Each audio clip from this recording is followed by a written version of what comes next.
आपके साथ कोई समस्या होगी तो कौन खड़ा होगा? आज आप देखिए, जब से जेल कैंप पार्टी का उदय हुआ है, जब भी किसी को अगर थोड़ा मने चोट भी लगता है, मामूली चोट लगता है, तो सबसे पहले जेल कैंप को याद किया जाता है। और हम लोग रात 2 बजे 3 बजे तक धरना में जाके बैठते हैं जब तक उसको न्याय नहीं मिले। अरे राज्य में तो छोड़िए, हम लोग प्रदेश भी जाते हैं। हमारे पार्टी के लोग मजदूरों की बात को अगर देखा जाए, न्याय दिलाने के लिए हम लोग राजस्थान उड़ीसा तक जाते हैं। तो ये भी आपको तय करना है, बड़ी पार्टियां, चूंकि बड़ा लेवल है उनका, बड़ी पार्टियां हैं, वो आपके बीच चुनाव में आएंगी। हमेशा अगर आपके बीच कोई है तो जेल कैंप खड़ा है। इसलिए मैं जनता जनार्दन से आग्रह करूंगा, जो लोग यहाँ तक नहीं भी आए हैं, चूंकि दीपावली का दिन चल रहा है, हम लोग इस बात को समझ रहे हैं कि लोग पर्व त्योहार है, लेकिन जो लोग घरों में भी बैठे हुए हैं, मैं उनको स्पष्ट कहूंगा, इस बार वोट बदलाव के लिए करिए। बदलाव का होना बहुत जरूरी है। अगर बदलाव नहीं होगा तो राजनीति कुछ परिवारों तक सीमित रह जाएगा। फिर और यहाँ आप सोचिए ना, यही आप सोचिए चंपई चचा, चूंकि मान के चले सोमेश जी के पिताजी का देहांत हुआ है, तो उस पर हम थोड़ा सा रहने देते हैं। हम चंपई चचा का ही उदाहरण लेते हैं। चंपई चचा मुख्यमंत्री रह चुके हैं, कई बार मंत्री रह चुके हैं, रहे कि नहीं, लेकिन फिर भी उनको याद है कि बाबूलाल सोरेन को सेट कर दिया जाए। चंपई चचा मुख्यमंत्री रह चुके हैं, मंत्री रह चुके हैं, कई बार विधायक रह चुके हैं, फिर भी उनको बुढ़ापे में चिंता है, जबकि उनके पास अरबों की संपत्ति है। अगर आज के दिन से चंपई चाचा बिस्तर में बैठ जाए ना, बेड में बैठ जाए, घर में खटिया में बैठ जाए, तो उनकी 5 पुश्ते आराम से बैठ के खाएंगे।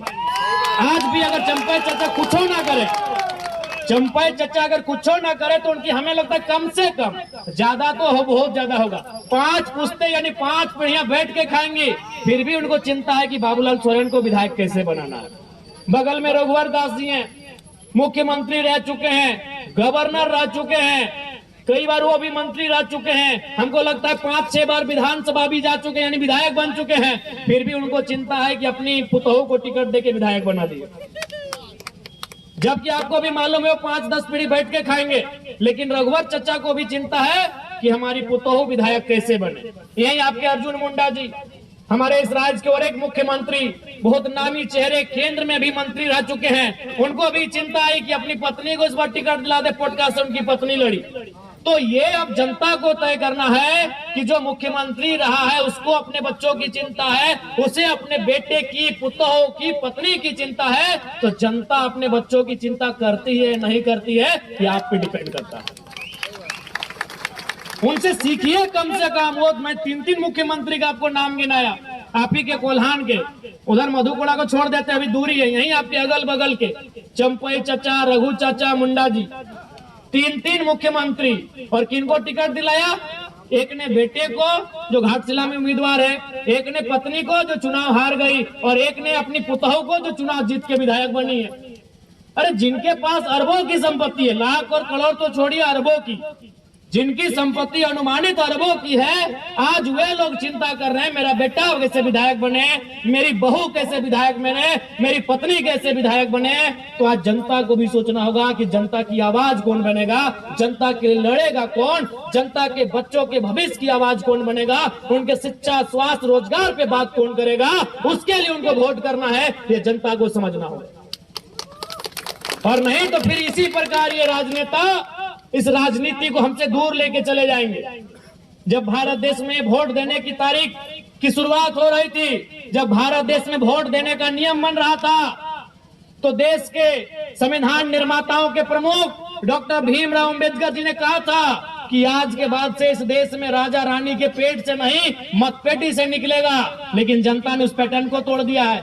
आज फिर आप राजा के घर में राजा चुनने लगे हैं। अरे राजा के घर में राजा ना चुना जाए, इसीलिए तो वोट का अधिकार मिला है आपको, कि राजा की पत्नी को रानी ना बनाया जाए, राजा के बेटे का राज्याभिषेक ना किया जाए, इसीलिए वोट मिला है कि एक गरीब किसान को आप राजा बना सकें। और आप फिर अगर उस वोट का इस्तेमाल उसी राजा परिवार को बनाने में करेंगे, तो 1950 में जो हमारी स्थिति थी और आज 2025 में जो हमारी स्थिति है, क्या अंतर रहा?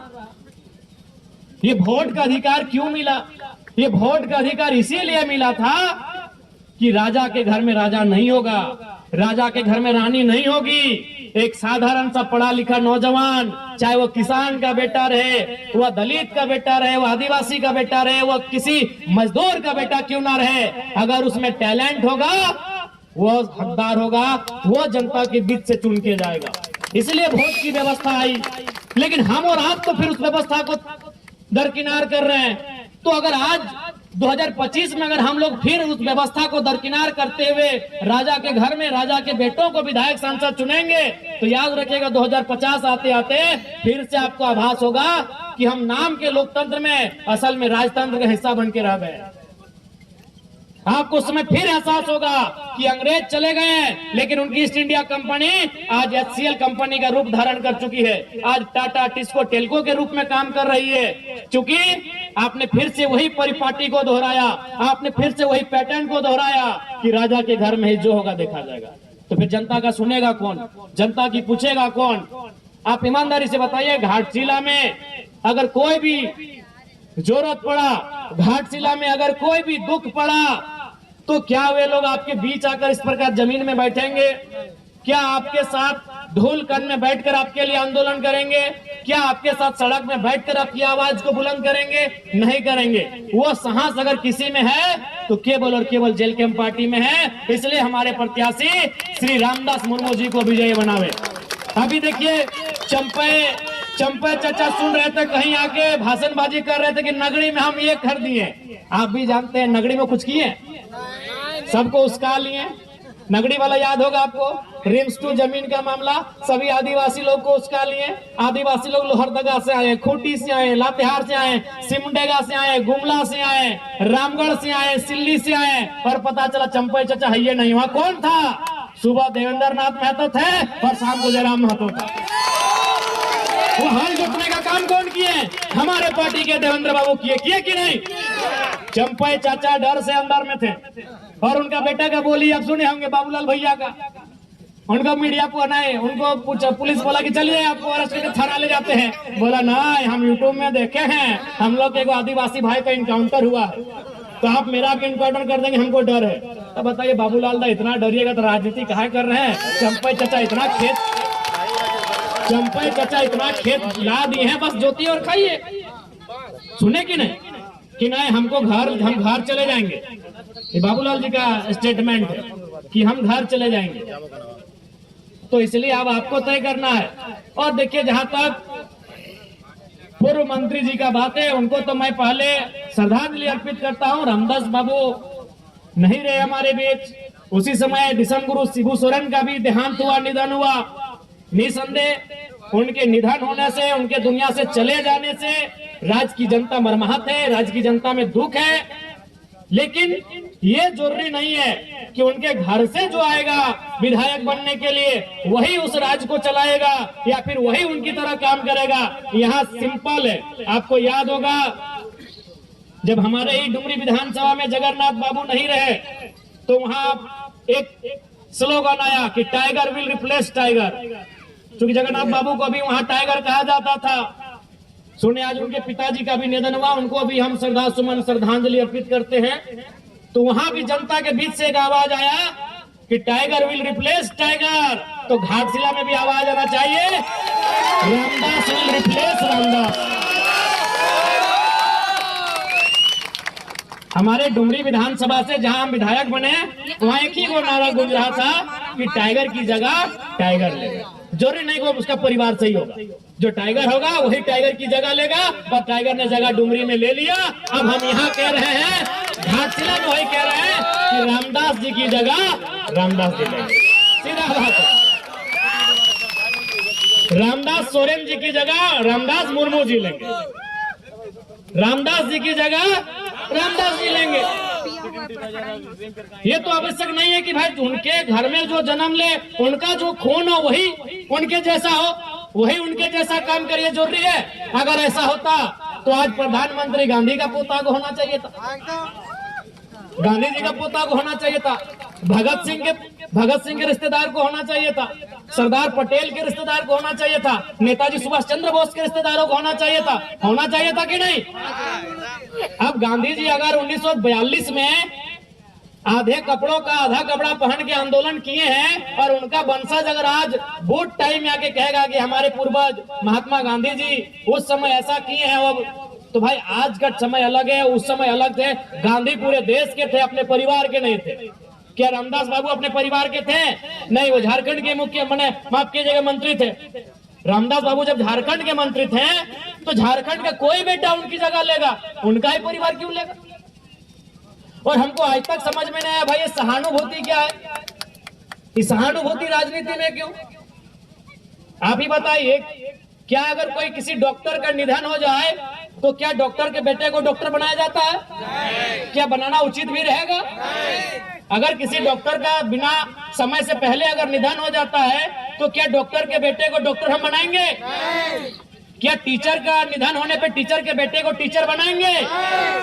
क्या एसपी का बेटा एसपी बनता है? तो ये कौन सा पैटर्न है भाई कि विधायक का बेटा विधायक बने, सांसद का बेटा सांसद बने, मंत्री का बेटा मंत्री बने? आखिर ये कौन सा पैटर्न है? जबकि एक एसपी से महत्वपूर्ण एक एमएलए होता है, एक डॉक्टर से महत्वपूर्ण एक एमएलए होता है, एक टीचर से महत्वपूर्ण एक एमएलए होता है, क्योंकि डॉक्टर, टीचर और एसपी का फैसला करने वाला एक एमएलए होता है।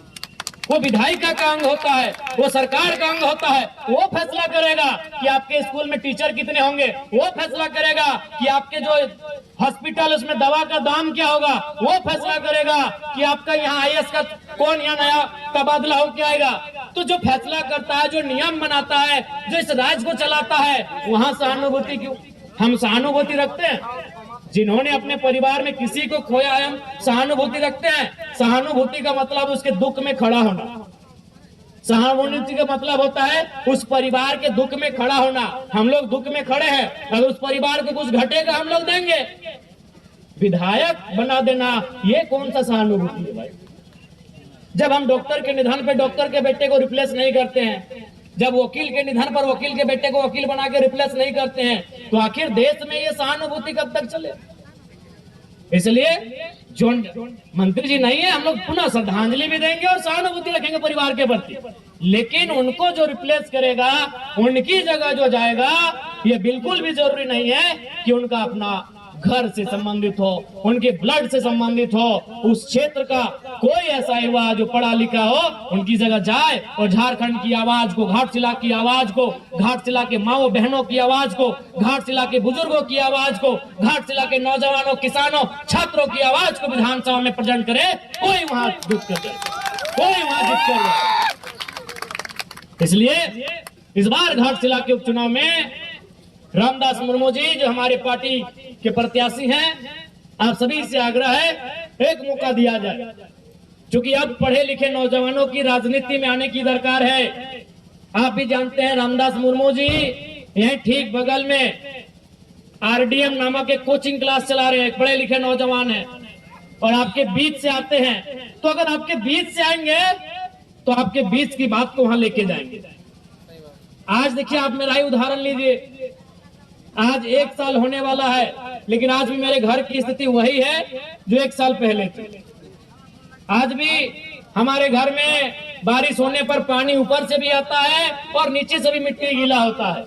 क्यों ऐसा होता है? क्योंकि जब जब हम अपने बारे सोचने के लिए बैठते हैं कि हमें अपने घर के लिए, अपने परिवार के लिए, अपने भाई के लिए कुछ करना है, तब तब मेरी आंखों के सामने वे लोग आते हैं जिन्होंने मेहनत करके हमको विधायक बनाया।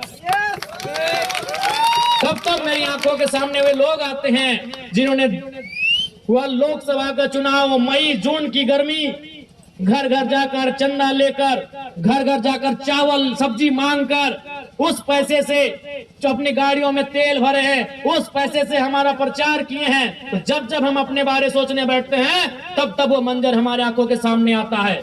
क्योंकि हम आपके बीच से आते हैं, इसीलिए हम आपके बीच की बात को सदन तक लेकर जाते हैं। इसलिए अब जनता को यह तय करना होगा, उनके बीच का नेता जाए जो उनके बीच के जैसा हो कर रहे।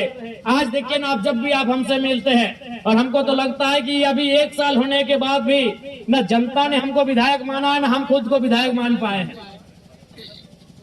आज भी उनसे मिलते हैं तो उनके घर के भाई बच्चे जैसे मिलते हैं। वो भी हमसे मिलते हैं तो अपने हक अधिकार के साथ मिलते हैं, वो हम पे अपना हक दिखाते हैं। वो कभी इस प्रोटोकॉल में नहीं रहते कि हम विधायक जी से मिलने जा रहे हैं। वो अपना हक समझते हैं कि हमारे घर का बच्चा है। अरे कभी कभी तो हम लोग जहां जिस घर में सोते हैं, अगर जानते हैं कि थोड़ा सा हम लोग लेट उठते हैं तो दो चार लोग बोतल से खिड़की में भी मार देता है। तब बोले नहीं जनता है, कुछ नहीं बोलना है भाई, उनको हक है। विधायक के घर में जाने से पहले 4 को गेट का एंट्री होता है, लेकिन हमारे घर में जनता जाती है, कभी हम लोग लेट उठते हैं, देखे मैंने खिड़की टूटे नहीं तो कभी के बोतल फेंक देता है विधायक झूठ। तो ये हक हमने जनता को दिया है और झारखंड की राजनीति में पहली बार ये हुआ है। मैं तो आपको उनके गार्ड से गुजरना होगा, बहुत प्रकार का सिस्टम है। अगर नहीं हो घर में तो बोल दे घर में नहीं।